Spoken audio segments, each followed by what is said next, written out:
మిత్రులందరికీ నమస్కారం అండి. ఓం శ్రీ మాత్రే నమః. 2025 సంవత్సరం భీష్మ ఏకాదశి ఫిబ్రవరి 7వ తేదీననా లేక 8వ తేదీననా అనే సందేహాలున్నాయండి. ఈ రోజున చదవవలసిన మంత్రాలేంటో కూడా ఈ వీడియోలో తెలుసుకుందాం ఫ్రెండ్స్. వీడియో మొత్తం చూసాక వీడియో నచ్చినట్లయితే ఒక లైక్ వేయండి, షేర్ చేయండి, ఛానల్ ను తప్పకుండా సబ్స్క్రైబ్ చేసుకోండి. భీష్మ ఏకాదశి పర్వదినం ఈ సంవత్సరం ఫిబ్రవరి 8వ తేదీన జరుపుకునేందుకు అనుకూలంగా ఉందండి. పంచాంగం చూసినట్లయితే భీష్మ ఏకాదశి పర్వదినం మాఘ శుద్ధ ఏకాదశి నాడు జరుపుకుంటామండి. మాఘ శుద్ధ ఏకాదశి ఫిబ్రవరి 7వ తేదీ రాత్రి 9:26 ప్రారంభమై ఫిబ్రవరి 8వ తేదీ రాత్రి 8:15 ముగుస్తుందండి. అయితే ఫిబ్రవరి 8వ తేదీ సూర్యోదయం నాటికి ఏకాదశి ఉన్న కారణంగా భీష్మ ఏకాదశి ఫిబ్రవరి 8వ తేదీన జరుపుకోవడం శ్రేయస్కరమని పండితులు చెప్తున్నారు. ఈ నెల 8వ తేదీన భీష్మ ఏకాదశి పర్వదినాన్ని దేశవ్యాప్తంగా రంగరంగ వైభవంగా జరుపుకుంటామండి. ఈ రోజున భీష్మ పితామహుడు తన దేహాన్ని విడిచిపెట్టి స్వర్గానికి తరలి వెళ్లిన శుభ సందర్భం కావడం విశేషం. భీష్మ ఏకాదశి పర్వదినాన శ్రీ మహావిష్ణువు లక్ష్మీదేవికి పూజలు చేయడం అనేది మన సాంప్రదాయం.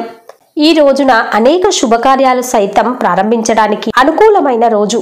ఈ రోజు ఉపవాసం ఉండి శ్రీ మహావిష్ణువును లక్ష్మీదేవిని పూజించడం చాలా మంచిది.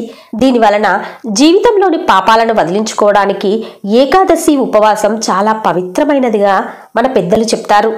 మహాభారతంలో భీష్ముడు కురుక్షేత్రంలో బాణాలతో చేసిన అంపశయ్యపై మరణాయాసం పొందుతూ ఉత్తరాయణం ప్రారంభమయ్యే వరకు వేచి చూశాడట. ఉత్తరాయణం ప్రారంభమయ్యాక మాఘ శుద్ధ అష్టమి నాడు భీష్ముడు తన దేహాన్ని వదిలిపెట్టడం ప్రారంభించాడు. భీష్మ ఏకాదశి రోజు భీష్ముడు పూర్తిగా తన తనువును వదిలిపెట్టి స్వర్గారోహణానికి వెళ్లారట. అష్టమి, నవమి, దశమి, ఏకాదశి, ద్వాదశి ఇలా 5 రోజులు పంచ ప్రాణాలను వదిలిపెట్టారట ఆ మహానుభావుడు. అందుకే ఈ భీష్మ ఏకాదశి పర్వదినాన్ని అత్యంత పుణ్యకాలంగా భావిస్తామండి. ఈ రోజున శ్రీ మహావిష్ణువును లక్ష్మీదేవిని ఆరాధించడం వలన మనం తలపెట్టిన ప్రతి పనిలో విజయం సాధించవచ్చు. భీష్మ ఏకాదశి రోజున దాన ధర్మాలు చేయడం చాలా పుణ్యం.